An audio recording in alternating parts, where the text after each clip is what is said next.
নমস্কার বন্ধুরা, শ্রী শ্রী রামকৃষ্ণ কথামৃততে তোমাদের সবাইকে স্বাগত জানাই।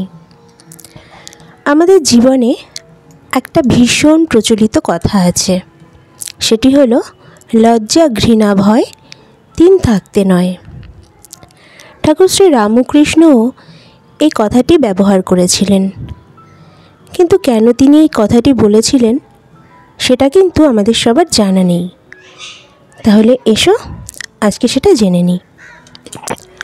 ঠাকুর শ্রী রামকৃষ্ণ বিজয়কে বললেন, ভগবানের শরণাগত হয়ে এখন লজ্জা ভয় এসব ত্যাগ করো। আমি হরিনামে যদি নাচি লোকে আমায় কি বলবে, এসব ভাবনা ত্যাগ করো। লজ্জা ঘৃণা ভয় তিন থাকতে নয়। লজ্জা ঘৃণা ভয় জাতি অভিমান গোপন ইচ্ছা এসব পাশ, এসব গেলে জীবের মুক্তি হয়।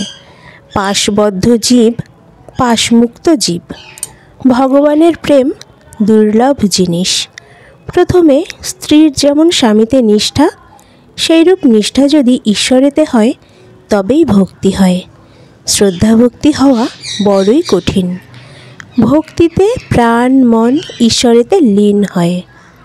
তারপর ভাব, ভাবেতে মানুষ অবাক হয়, বায়ু স্থির হয়ে যায়, আপনি কুম্ভক হয়।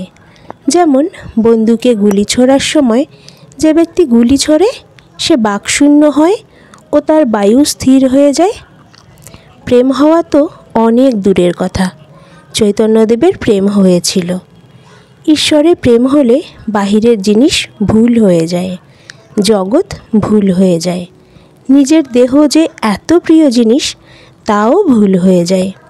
এই বলিয়া পরমহংসদেব আবার গান গাহিতেছেন, সেদিন কবে বা হবে, হরি বলিতে ধারা বেয়ে পড়বে, সেদিন কবে বা হবে, সংসার বাসনা যাবে, সেদিন কবে বা হবে, অঙ্গে পুলক হবে, সেদিন কবে বা হবে। এইরূপ কথাবার্তা চলিতেছে, এমন সময় নিমন্ত্রিত আর কয়েকটি ব্রাহ্মভক্ত আসিয়া উপস্থিত হইলেন। তন্মধ্যে কয়েকটি পণ্ডিত ও উচ্চপদস্থ রাজকর্মচারী। তাহাদের মধ্যে একজন শ্রী রজনীনাথ রায়। ঠাকুর বলিতেছেন, ভাব হইলে বায়ু স্থির হয়।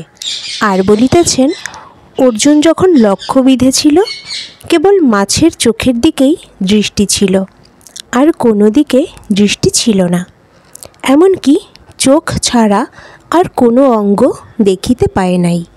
এরূপ অবস্থায় বায়ু স্থির হয়, কুম্ভক হয়।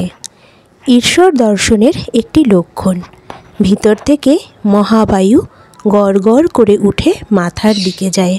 তখন যদি সমাধি হয় ভগবানের দর্শন হয়। তাহলে দেখলে তো কিভাবে ঠাকুর শ্রী রামকৃষ্ণ এই লজ্জা ঘৃণা ভয় কথাটিকে ঈশ্বর দর্শন বা ঈশ্বর প্রেমের সাথে তুলনা করেছেন। জয় শ্রী ঠাকুর রামকৃষ্ণ।